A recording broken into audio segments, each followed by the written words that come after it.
There is a photograph, taken sometime in the middle of April 1945 at a hospital in Hammelburg, Germany, of 3 men. One of them is lying in a hospital bed. He is a lieutenant colonel named John Waters, and he has a bullet wound in his groin that a Serbian prisoner doctor treated with the tools that were on hand, which weren't many. Standing next to the bed is a 24-year-old major named Abe Baum, red-haired, from the Bronx, a former pattern cutter for women's blouses at a garment shop before the war, and he has a bullet wound of his own in almost exactly the same place, which he would later describe to a British journalist, in the plain-spoken way that men from the Bronx describe such things as having greased my left nut. And standing over both of them, wearing the ivory-handled revolvers and the polished helmet and the 4 stars, is General George S. Patton. Patton is smiling. He is pinning the Distinguished Service Cross on the 2 wounded men. He had promised at least one of them the Medal of Honor. He did not deliver on that promise. There was a reason he did not deliver on it, and the reason is the story I want to tell you, because what put those 3 men in that hospital room on that day in April of 1945 was the worst decision George S. Patton ever made in the war. It killed 32 Americans. It captured or wounded 256 more. It destroyed 57 tanks and vehicles. And it happened at exactly the same time, in exactly the same corner of Germany, as the fanatical German defense of Aschaffenburg, 40 miles to the west. The 2 stories were tangled together on the same map in the last week of March 1945, and both of them ended the same way, which is with young Americans dead and a city in ruins, and the war ending anyway a few weeks later. This is the story of the Hammelburg raid. And if you care about the parts of this war that never made the John Wayne movies, subscribe, because this is one of the parts they specifically did not want the John Wayne movies to be about. Let me start with the map. By the last week of March 1945, Patton's Third Army had crossed the Rhine at Oppenheim and was driving hard into central Germany. The Wehrmacht was collapsing in every direction. The Soviets were closing on Berlin from the east. The Western Allies had bridged the Rhine in 4 places. Any professional soldier looking at the situation could see that the war had a few weeks left in it, maybe less. The question was not whether Germany would fall, but how many people would still be alive when it did. 70 miles behind the German lines, at a place called Oflag XIII-B, just outside the town of Hammelburg in Bavaria, there was a prisoner of war camp. The camp had been used by the Germans since 1939 to hold Allied officers. In the winter of 1945, as the Red Army advanced from the east, the Germans had force-marched a group of American officers from Oflag 64 in Szubin, Poland, westward across the frozen countryside to Hammelburg. Among those officers was Lieutenant Colonel John K. Waters. Waters was 39 years old. He was a graduate of West Point, class of 1931. He had been captured in Tunisia in February 1943 during the disastrous American reverses at Kasserine Pass and the surrounding actions. He had been in German hands for just over 2 years by the spring of 1945, and he was married to Beatrice Patton, the eldest daughter of the man commanding the Third Army. That is the setup. Now here is what Patton did with it. On March 25, 1945, Patton wrote a letter to his wife. It survives. The letter reads, in part, "We are headed right for John's place and may get there before he is moved. Hope to send an expedition tomorrow to get John." Read that sentence again. Hope to send an expedition tomorrow to get John. That's a personal letter from a 4-star general in the middle of a war of national survival, describing a military operation that would kill 32 of his own soldiers, in the language of a father-in-law trying to get his boy home. The next morning, March 26, at 10 o'clock, Patton arrived at the forward command post of Combat Command B of the 4th Armored Division. He brought with him his personal aide, Major Alexander Stiller. Stiller was not there to observe. Stiller was there because Stiller knew John Waters personally and could pick him out of a crowd of gaunt, filthy, half-starved American officers who had been in German hands for 2 years. The commander of Combat Command B was a lieutenant colonel named Creighton Abrams. Remember that name, because after the war Abrams would go on to command the entire United States Army in Vietnam, and the M1 Abrams tank that America has been fielding since 1980 is named after him. In March of 1945, he was a 30-year-old cavalry officer with a reputation for being one of the best combat commanders in the European theater. And when Patton showed up at his command post that morning and told him what he wanted done, Abrams pushed back. Abrams wanted to send his full combat command. That would have meant 1,500 men, 60 or 70 tanks, a proper armored task force capable of punching 70 miles through disintegrating German lines and punching back out again. Patton refused. His superior, General Omar Bradley, had already told him that a full combat command operation was out of the question, that the Third Army did not have the strength to spare a whole brigade on a Paybu rescue when the main axis of advance still had to be maintained. So Patton compromised downward. He would send a task force, small, fast, 300 men. The man he chose to lead it was Abe Baum, was 24 years old. He was Jewish, from the Bronx, tall and red-haired, and before the war, he had cut patterns for women's blouses in a Manhattan garment shop. He had come up through the 4th Armored Division as an infantry officer, been wounded twice, been decorated for gallantry, and had a reputation among the men of the 10th Armored Infantry Battalion for being the kind of officer who did the job without complaining about the job. Patton took Baum aside. According to Baum's own account, given to journalist Alex Kershaw decades later, Patton said to him, "Listen, Abe, it is Abe, isn't it? I thought so. You pull this off, and I'll see you get the Congressional Medal of Honor." Baum's response, according to Baum, was, "I have my orders, sir. You don't have to bribe me. That's the tone. Set it in your mind." A 24-year-old former garment cutter from the Bronx, being told by the most famous American general in Europe that a Medal of Honor was on the table if he punched 70 miles into Nazi Germany with 300 men and a handful of tanks. And Baum's response was, "I don't need the medal. I have my orders." Here is what the orders actually were. Task Force Baum was to consist of 11 officers and 303 enlisted men, drawn from the 10th Armored Infantry Battalion and the 37th Tank Battalion of the 4th Armored Division. It would field 16 tanks, 10 of them medium Shermans and 5 light M5s, along with 28 half-tracks and 13 support vehicles, for a total of 57 vehicles. It carried enough fuel to reach Hammelburg and come back.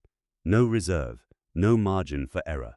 Air support had been promised but not guaranteed. And nobody in the task force, other than Major Stiller riding along as Patton's personal representative, knew that the real target of the operation was one specific man. Baum was told the camp held about 300 American officers. That was the number Patton had used. That was the number Baum planned for. His half-tracks and tanks could just about carry 300 exhausted men out of a hostile country if everything went right. At 5 p.m., on the evening of March 25, Baum assembled his force. The task force jumped off after dark. They punched through the German lines near Aschaffenburg, driving east into the night while 40 miles to the west. In that same city on the main river, Major Emil Lamberth was already preparing the fanatical 9-day defense that would kill thousands and destroy 70% of the town. 2 stories, 2 disasters, 1 week, 1 map. The first night was chaos. Task Force Baum shot its way through a series of German roadblocks and small unit ambushes, taking losses. By dawn on March 27, they were bleeding tanks. By midday, they were behind schedule and low on fuel. But they were still moving. And by the afternoon of March 27, Baum had brought what was left of his column to a hilltop overlooking Oflag XIII-B. That's when he saw the camp. Baum had been told to expect 300 POWs. What he saw on the ground below him was between 1,500 and 1,550 American officers, plus a large population of Serbian prisoners in an adjacent compound, 5 times the number he had been briefed on. And he knew, sitting on that hilltop with fuel bleeding out of his half-tracks and a shrapnel wound in his own body and half his force already gone, that he could not take them all. Years later, Baum described that moment. He said, "I was elated by the fact that I got there. It was a miracle in itself. But I had understood that there were supposed to be 300 Paldus, and outran 1,500. That overwhelmed me. It was unbelievable. I could have thrown up when I saw them. I was frustrated and exhausted, and we hadn't had any rest for 2 days. It was sickening to see the condition of some of the POWs, skeletons of men." Baum ordered the attack. His remaining tanks shot up the camp perimeter. The German guards fought back.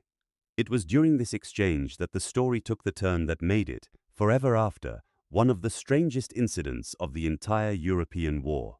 The German camp commandant, a colonel named Gokel, decided the fight was lost and moved to negotiate a surrender.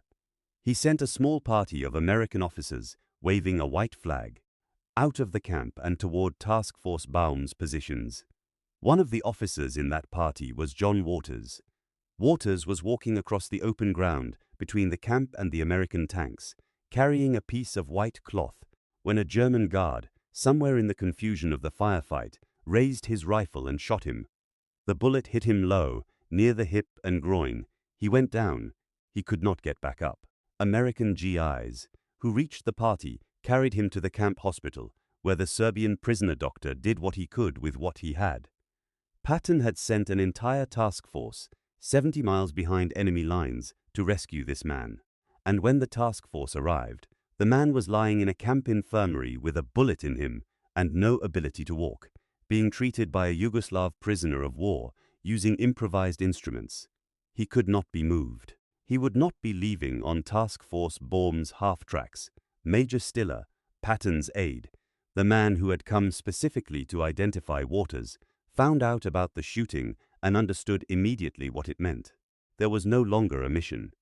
The reason for the mission was already too wounded to extract. But Stiller had his own orders, which were to keep his mouth shut about Waters, and so he did. If you care about the way history actually looked from the ground, share this with someone who wants the real story. That's how these accounts stay findable. Baum, not knowing any of this, addressed the crowd of 1,500 cheering, weeping, hollow-cheeked American officers who had come pouring out of the camp barracks. He told them the truth. He said, "If you want to go back into the camp, go back into the camp. Do so if you want to take off on foot and try to get back. But I can't possibly take more than 50 or 60 of you." The cheering stopped.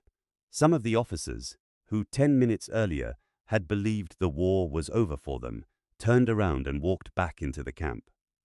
Others took their chances on foot, striking out west across the German countryside in whatever condition their bodies were in, and about 200 climbed onto the surviving half-tracks and tanks, and prepared to run the 70 miles back through territory that was now, by every indication, fully alerted to their presence. At 8 p.m.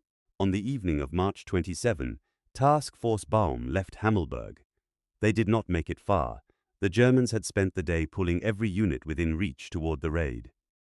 Panzer Ausbildungsverband Franken, an armor training unit at nearby Grafenwöhr, moved to intercept. Hetzer tank destroyers, assault guns and infantry began funneling into the woods and hills along the road west. Near a village called Holrich, in full darkness, Task Force Baum drove into an ambush. Tanks were burning within minutes. Half-tracks were lit up like matchsticks. Baum, wounded again in the exchange, gathered what was left of his force and pulled back to a piece of high ground near Hill 427, a wooded rise between Hammelburg and the American lines. He hoped to hold there until dawn and then break out. It was a reasonable plan. It might have worked if he had been facing a different enemy on a different night. He was not. The Germans surrounded the hill during the night. When Baum ordered the column to move out shortly after dawn on March 28, every direction of the compass produced incoming fire. Artillery, mortars, machine guns, Panzerfausts hitting Shermans at 50 yards. Every remaining vehicle in the task force was destroyed within minutes. The last radio message from Task Force Baum was sent by a frantic operator inside one of the burning half-tracks.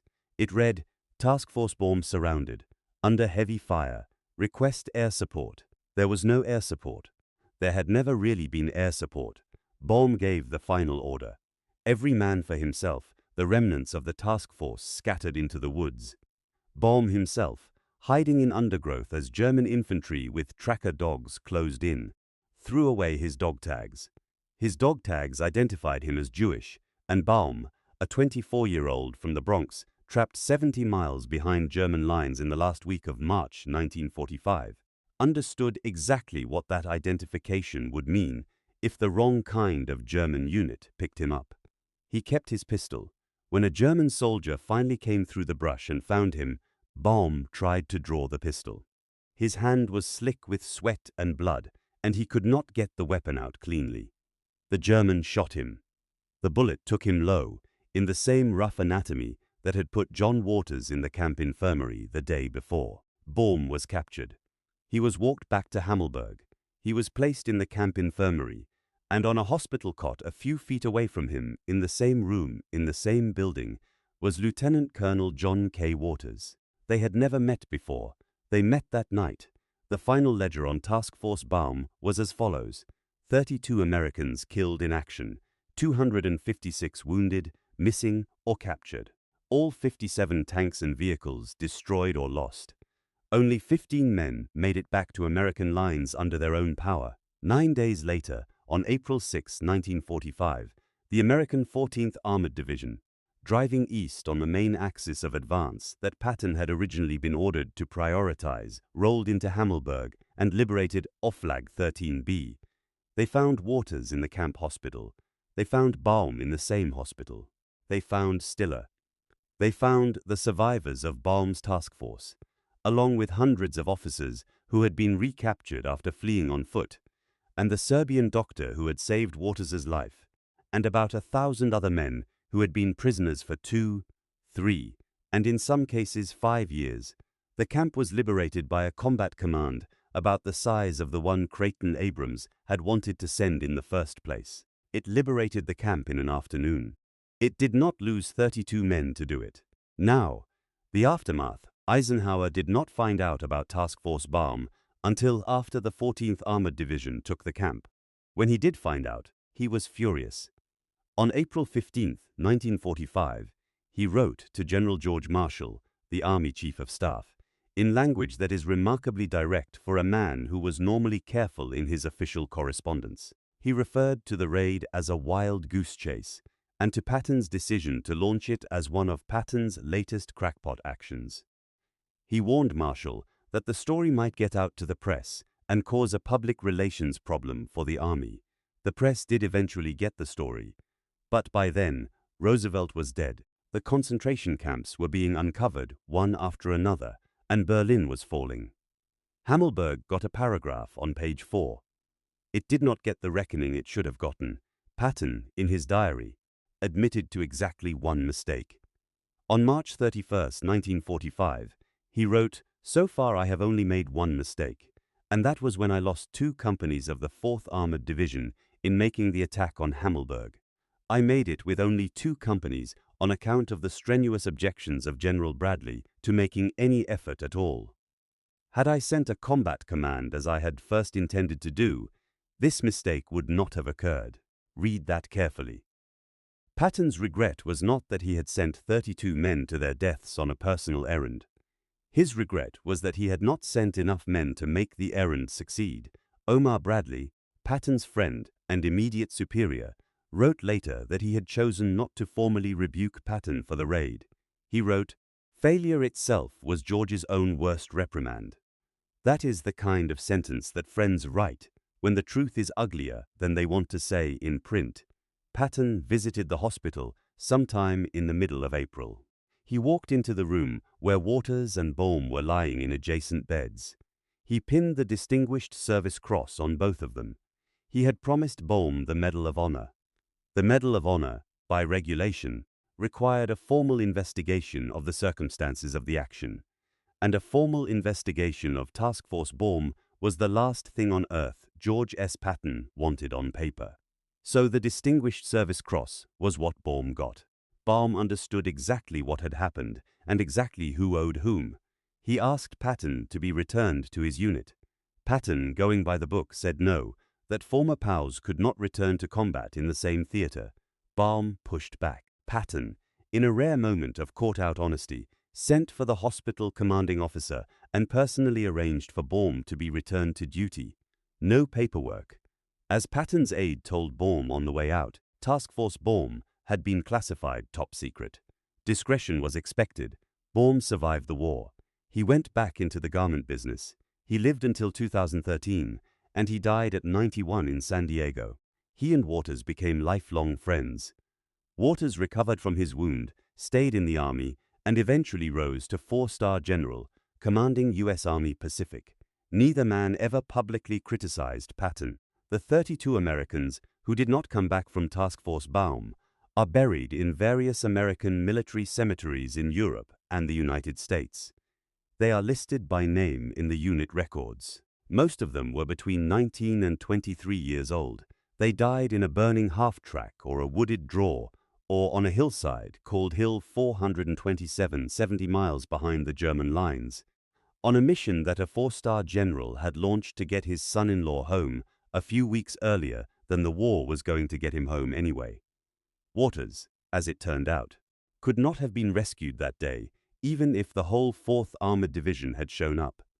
He was already in the camp hospital, shot by his own captors while carrying a white flag, unable to walk. Baum, when he was interviewed by Alex Kershaw in the years before his death, was asked whether he held a grudge against Patton. He said he did not. He showed the interviewer framed photographs of Patton on his wall. He talked about the war the way old men talk about the war when they have made their peace with what it cost them and what it cost the men beside them. He did not talk much about the 32. Hill 427 is still there. It is a wooded rise in the Bavarian countryside, about 70 miles east of where Aschaffenburg used to burn. There is no monument. There is no plaque. If you drove through it today on your way to somewhere else, you would not know. That's the story of Hammelburg. It doesn't have a hero. It has a garment cutter from the Bronx, a wounded son-in-law in a camp hospital, a Serbian doctor with improvised tools, a 4-star general who wrote a letter to his wife, and 32 Americans who never came home. It has a Medal of Honor that was promised and quietly downgraded. It has a Distinguished Service Cross pinned to a hospital gown, and it has a diary entry, written 6 days after the fact, by the man who ordered the whole thing, admitting only that the mistake had been sending too few men. Ride that one again sometime and see what you make of it.